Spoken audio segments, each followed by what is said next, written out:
Okay, I'm starting another video. I'm going to show you some of the orb pictures. Again, my favorite subject. I'm going to put this on pan and zoom and talk about the orbs as they go by. I've got it set for 13 seconds for each picture. So here I go. I like to take pictures of the orb as it comes out of the light and starts its little movement. It has a particular way that it reproduces itself. And when it reproduces itself, what it reproduced from will often disappear. It's kind of like it has a little projection of themselves that comes between them. I can bounce it back and forth with the way I film this and make it go either way into either side. And it's just interesting to see how photons of light move about and what they carry in them.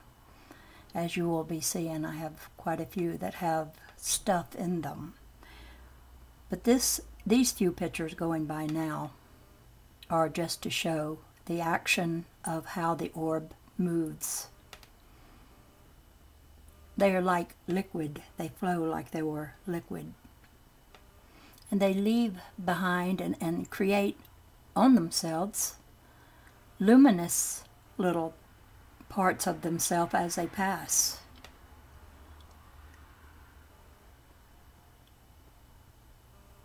And on their side, I don't have this quite right, on their side, like this one here, they can look like a quarter, like a coin.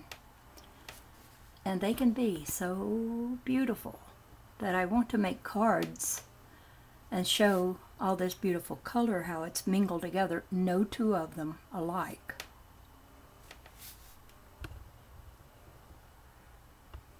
I'll just let a few go by and let you look at them, how beautiful they can be. You almost get lost inside of them. You feel like you can go into the depth of it.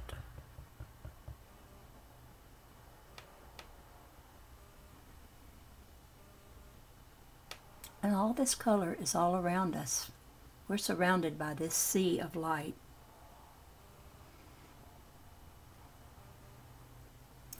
It's all around us, and I believe it's even inside of us as well, because we are light, and some of this light must enter and go through our very bodies.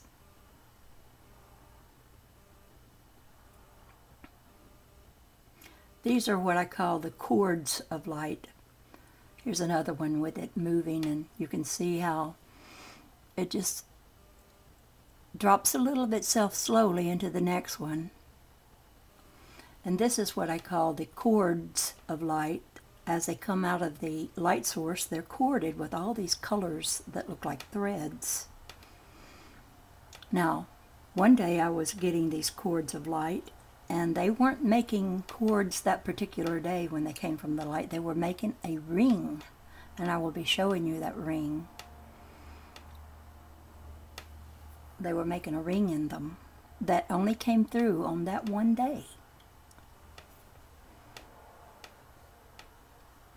And the way the light is like this was below the light source, so the rays of it are pointed down. But if it's to the side, whatever way I catch the orb, they fan out like light beams from a central source, and the direction of the cords of light will be according to where it is that I capture the photon. And they can come out of the light source already full of color. Sometimes they come out and they're very whitish and not full of color yet. But the color comes, and I don't know if I'm influencing them when the color comes, or I don't know what are the influences that cause the light. I wonder if people have some kind of connection with their cameras, what I wonder sometimes. If the camera can be an extension of the person. I wonder these things because I don't have a lot of people doing this with me. I'm the only one so far, except for my friend in Arizona. When I visited him, I showed him how to take these pictures, and he took a lot of them, and he was getting the same kind of orbs that I was getting.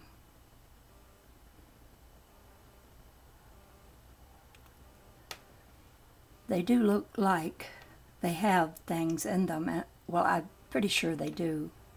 Things that we don't understand. Look at this. When I was quite up close in this one, you can hardly see the edges of it.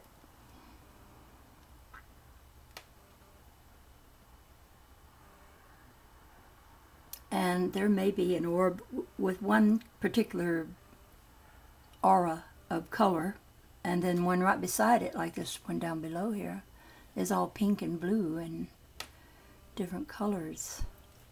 So these orbs are like little television screens in a way, each one having something somewhat different than others right around it. And yet they merge, and look how this one makes the Vesica Pisces right here. They merge all the time, and they drop their colors out and give them to a fellow orb, or they let another orb pass right through them. They are fascinating to watch. It's like I'm beginning to understand the behavior of light with other light, how it interacts and co-creates with other orbs of light, because they're all from the one source. And they don't conflict or fight, it seems. And they do have a tendency to flicker and pulsate. You won't see that with these because these are still shots. But when I make movies, or videos rather, of them, you can see they have a boiling action, like the little white things, the little white rings you see in some of these come to the surface and sort of pop. And see this dark streak through here? Light sends out dark light as well as colored light. And this next is a series of orbs that have holes in them. These are the holy orbs going by.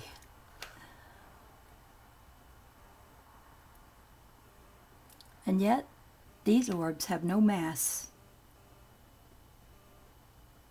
It reminds me of what they say about antimatter. They say antimatter is not symmetrical, and these orbs aren't symmetrical. Like our faces are symmetrical, one half looking like the other half. And yet there's much beauty in this, even though it isn't symmetrical for the most part. The way they put colors together, and it's like the snowflakes, no two alike.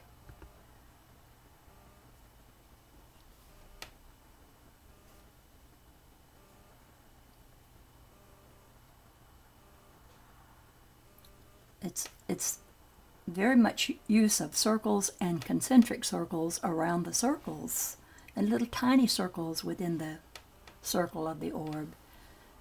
Oops, I messed up. Let me put that back on pan and zoom. I forget if I touch my mouse, I'm going to mess up the zoom. I just put together some of the pictures I have of orbs. I have maybe a couple of thousand or more pictures of orbs.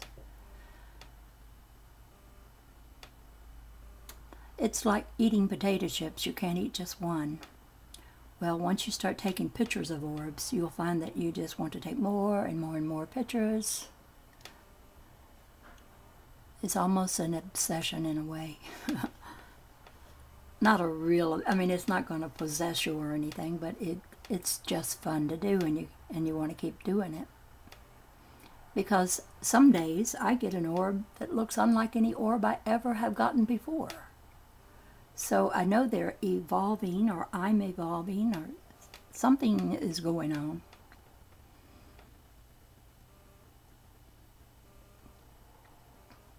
sometimes I just set my pan and zoom on many orb pictures that I have all collected in one part of Picasa, where I have maybe 500-600 that will zoom right by, and I set it like to play, and I get back, lay in bed and just watch the orbs on my computer screen. I really think it's important to look at color. I don't know if anyone's ever noticed this, but the seagulls on the beach, sometimes you'll see them late when the sun is going down and the sky is turning many different colors. They'll just be watching that color, and they don't seem to get ready to go to roost until after the colors have all displayed themselves, and then they fly to their sleeping places. But they like to watch that. It's good for us to see color.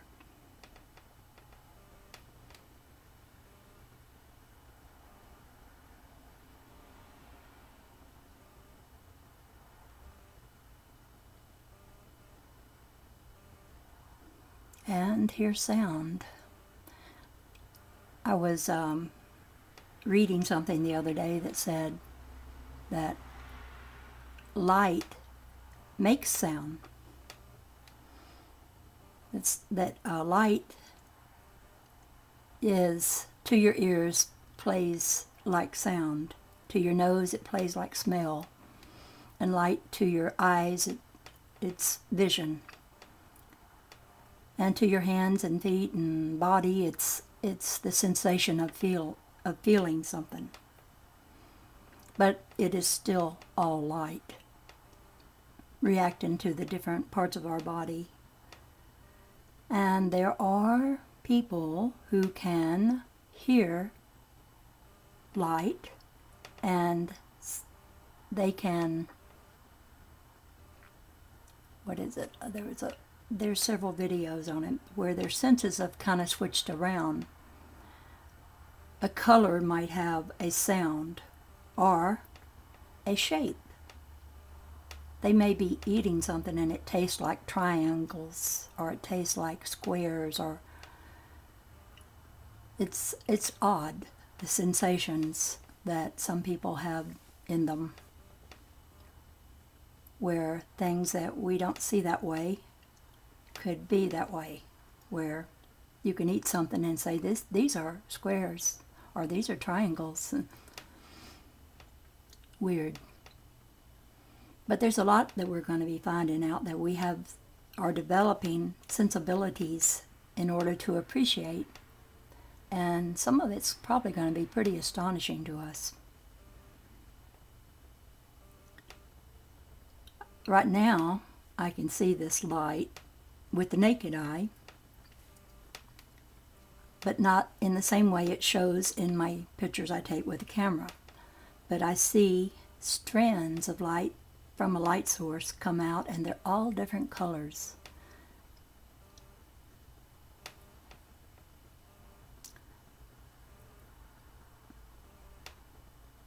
I even have a friend in the light, and I've named him Harry.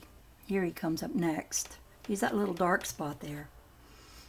I even made a little, see if you can see this, a little wire thing to look sort of like Harry, because he's sort of like my friend now. Actually, when I'm using the camera that he comes through, my new camera won't pick up Harry, but my old camera does. And sometimes when I'm in his spectrum of light, I can see the little creatures that live where he lives in that light spectrum. And I know I'll be seeing Harry, and if I say, Harry, where are you? A lot of times he'll drop down and appear, and I'll take his picture. And I will be showing you many of the pictures of Harry as they go by. I'll identify him. Oh, there goes a train.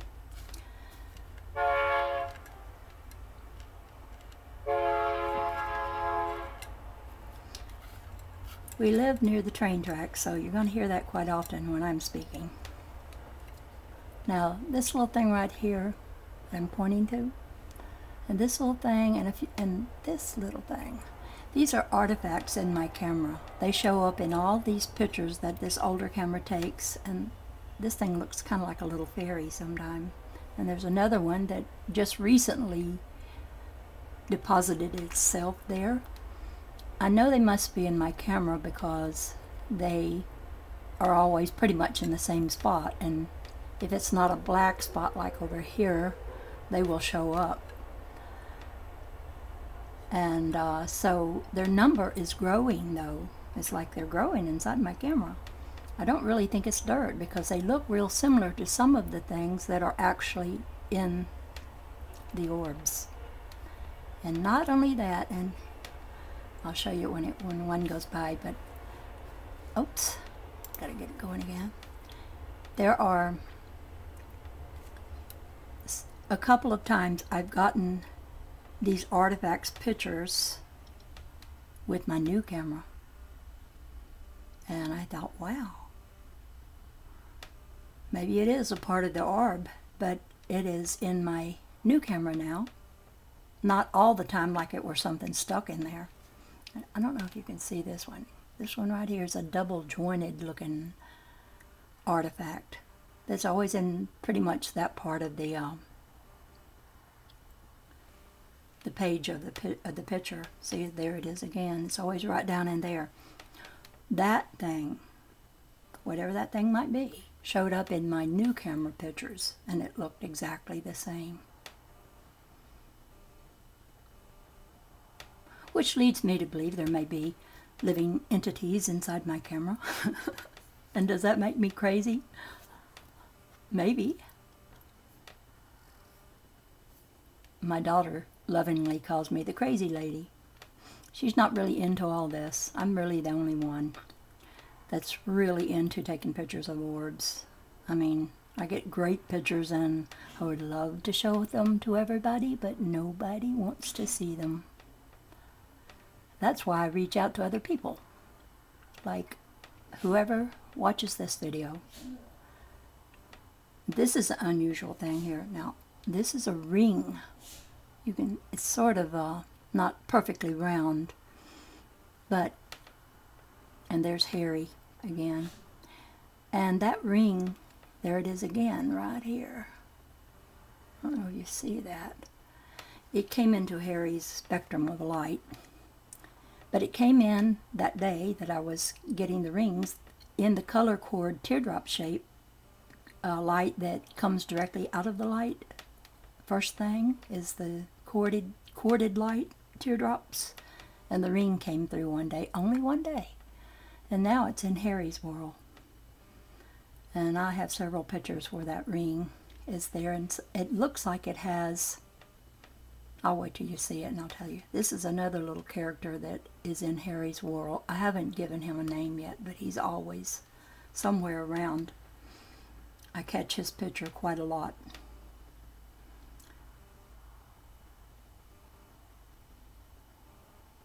Harry's world is quite colorful, and sometimes he's in one of the orbs, but the orb he's in is behind another orb that is making him unseeable except for a little portion of himself.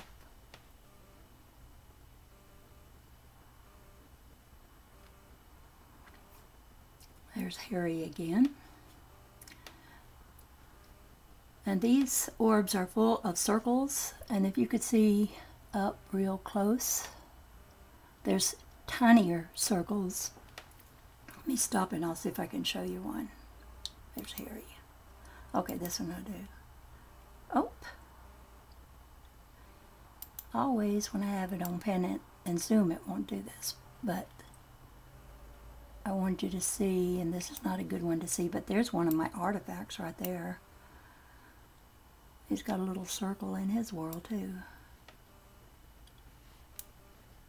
There was another one that showed it better that I wanted you to see the little circles. Here, that is this one. See the even tinier circles? There's big circles like this one, and there's those like this, and there's those like this that have, this one is over another circle which is under it. It just, everything's a circle. And then there's the two eyes. Okay, here's the two eyes. There's one and there's one. But all these videos taken with my old camera, the old camera will always put two eyes on each orb. They're always in the same place. You can see them right there and right there. They're always about a little more than halfway down and to the right, unless they're covered over by a color that makes them obscure.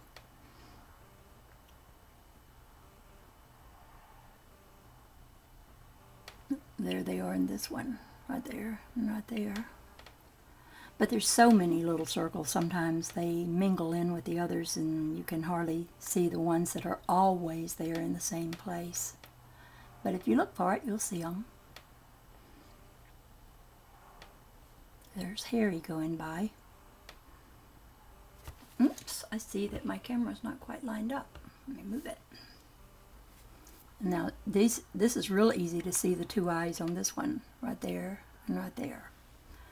And if I had 5 orbs on the same picture, all 5 of the orbs would have those two eyes right there. Like this next one is an example of that. See how they're in this one and they're in that one? You can sort of see them in that one, and you can definitely see them in that one. So, I don't know, you know, there are malfunctions to cameras, but how would a camera be able to do this? Put the same 2 little eye spots in the same portion of an orb of light. Always in that same area.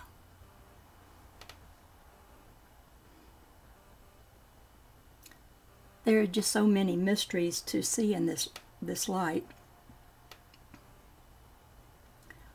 Often I see pictures other people have of orbs and they'll have a dark spot right through the middle of them, like that. Like it's cut in half, but yet it's still together.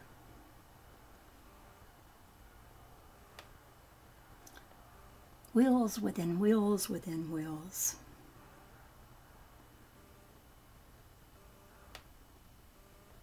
Now this you'll see this character a lot right here because he's one of my permanent residents of my old camera. That as well.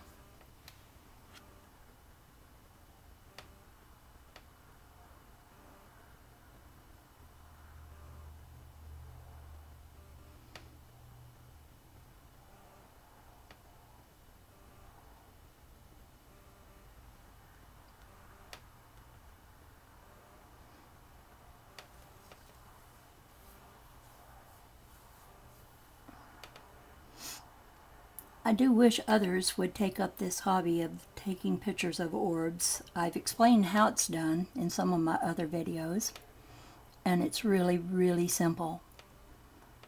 And I think anyone could do it. There's Harry hiding in an orb right here that's kind of behind this other one. He's not really hiding, he's peeking out, peering at me. And I would love to see if the kind of orbs other people would be getting.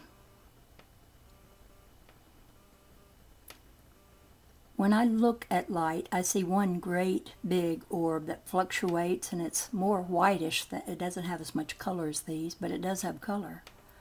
And it has, I can see, now I think this is my third eye opening, and I will tell you why. After I see the orb, say the orb is right there, then I see 2 flaps like that correspond to my eye opening and closing.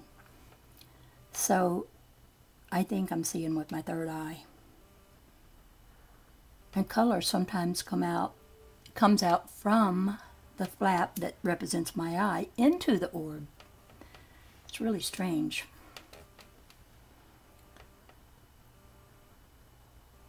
It's like this third eye is biting into the big orbs of light.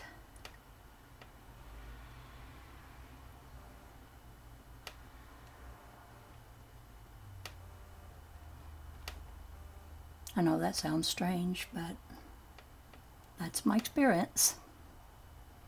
And look, this orb is really wrinkled up in a strange way. And any one of these brighter spots of that could come out and make another whole orb. I see them do it a lot.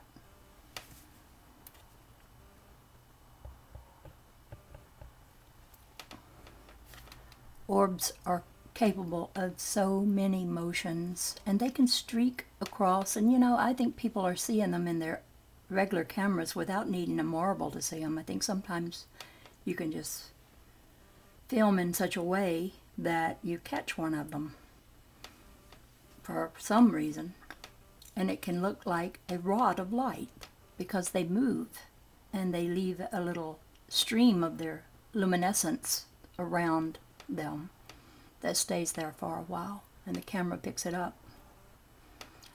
And I don't think there's any one classification of orbs that fits them all. It's not like an orb is an orb is an orb. Like there's all kinds of orbs. And there's orbs that are made by water and made by dust and made by all kinds of things that reflect light. And dust will make an orb. But then there are orbs that are vehicles, I believe, for different entities that maybe view us through the form of being in an orb. But I have yet to find anyone's orb pictures that look as detailed as these I've been getting. And sometimes, you know, people say, well, not very often. I did have one person comment that they weren't interested in orbs unless they appeared without your causing them to appear. Well, I do get that kind of orb where you take a picture and at night, often at night it happens, and there'll be orbs in the picture that I didn't see when I took the picture. But all these orbs going by, I see them.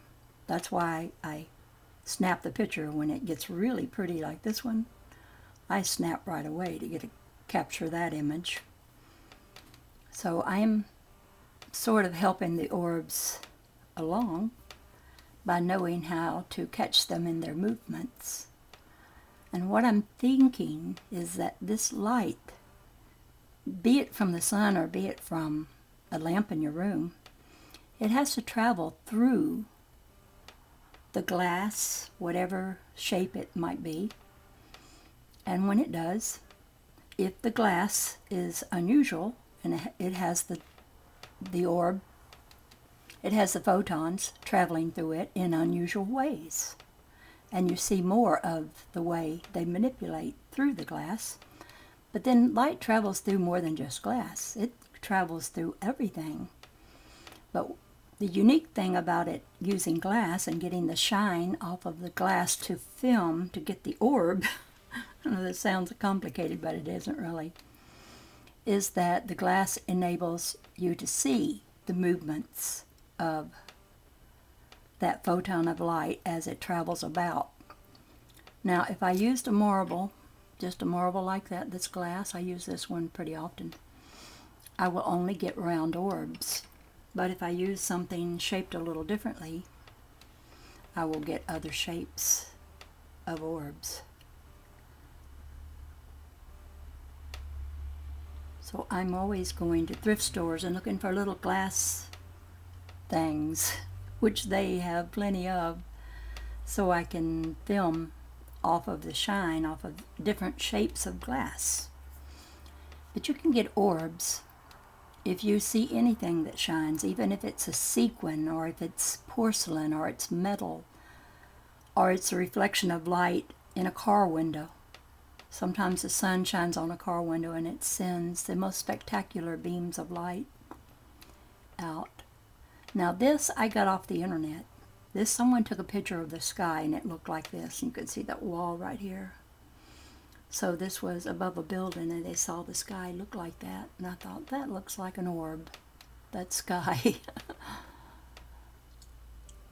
It's just a natural way that light manifests itself visually to make an orb. And it's so strange because all these orbs have these concentric rings around them.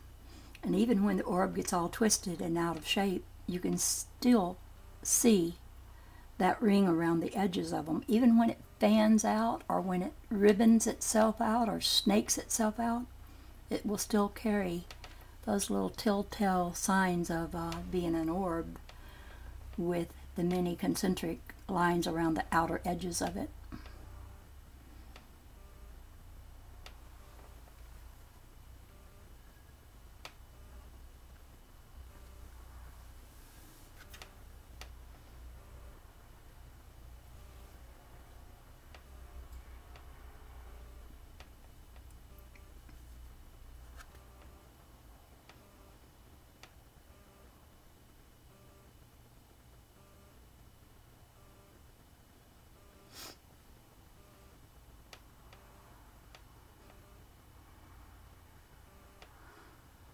Now you see the light source on this one is way over here to the right, and there's an orb coming out and folding around. You can see it kind of curling up already.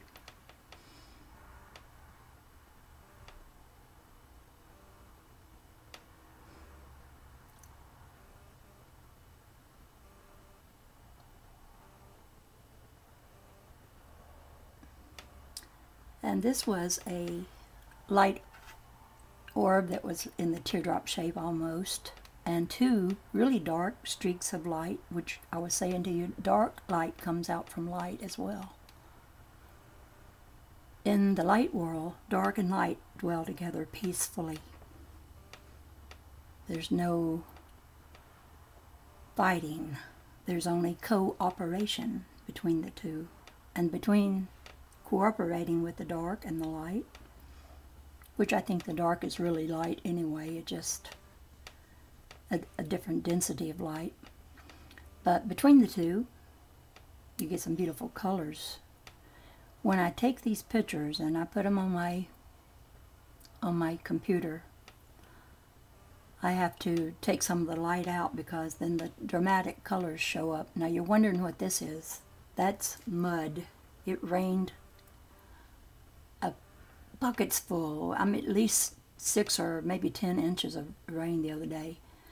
And I was walking out to my sacred circle to see how it survived all that rain, and there's this muddy patch where grass didn't grow right in front of my sacred circle.